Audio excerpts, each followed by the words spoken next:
Hala, grabe naman itong bill namin, oh. Isang buwan to, 9,765.90. Where's your daddy? Where's daddy? Where's daddy? Oh, let's go.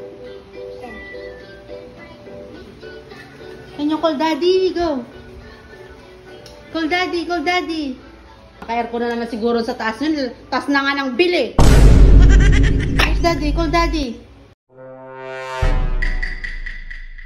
Ayan na, naka-aircon, naka-electric pan pa. Taas-taas na nga ng bill. Tulog pa. Sarap ng buhay, ah. Alam kong pag-aangkas to. Taas na nga ng bill, naka-electric pan pa. Naka-aircon.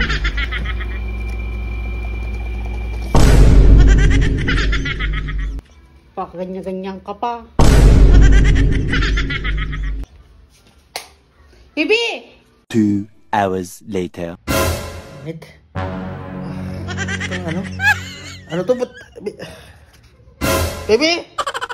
Ba't walang aircon? Ang init! Ano ba yan, ha?